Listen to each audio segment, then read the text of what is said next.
আসসালামু আলাইকুম। কেমন আছেন সবাই? আলহামদুলিল্লাহ আমি অনেক ভালো আছি।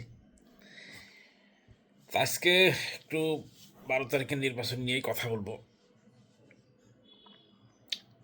আপনারা সবাই স্বতঃস্ফূর্তভাবে মুখিয়ে আছেন এবার ভোট দেওয়ার জন্য। তো ভোটে জয় পরাজয় থাকবে। একটা দল জিতবে, একটা দল হারবে। তো এটাই নিয়ম। তো জেতা দল আর হারার দলের ভিতরে পার্থক্য করবে এবারের সাধারণ জনগণ। আপনাদের সাথে একটা কথাই আমি শেয়ার করতে চাই। এই ভোটে যদি চাঁদাবাজ, দুর্নীতিবাজ এরা জিতে যায়, বাংলাদেশ হেরে যাবে। আর ন্যায় ও ইনসাফ যদি জিতে যায়, বাংলাদেশ জিতে যাবে। এখন সিদ্ধান্ত আপনার। আপনি দেশের একজন সচেতন নাগরিক।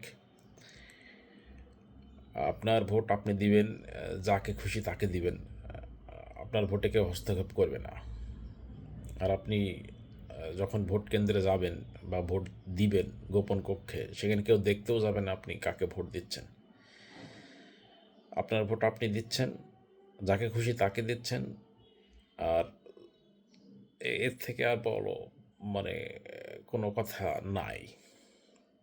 তবে একটা কথা মনে রাখবেন, যদি ইনসাফ হেরে যায়, বাংলাদেশ হেরে যাবে। যদি দুর্নীতি জিতে যায়,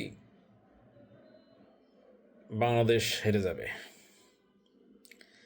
যদি ইনসাফ জিতে যায়, বাংলাদেশ জিতে যাবে। ইনসাফ জিতুক বা না জিতুক, এতে আমার কিছু যায় আসে না, কিন্তু দেশের অনেক কিছু যায় আসে।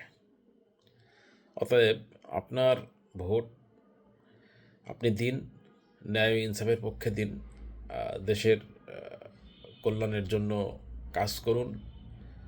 আপনার একটা ভোট হয়তো মনে করতে পারেন যে একটা ভোট কিছুই না, আসলে একটা ভোট অনেক কিছু। একটা ভোট মানে একটা বাংলাদেশ। একটা ভোট মানে একটা হারা আর জেতার ব্যবধান তৈরির মাধ্যম। তো এটাই বলতে আসছিলাম যে আপনার ভোট আপনি দিন, দেখে শুনে বুঝে দিন। আর ন্যায় ইনসাফের পক্ষে দিন। ন্যায় ইনসাফ জিতলে বাংলাদেশ জিতে যাবে। নারায়ে তকবীর, আল্লাহু আকবার।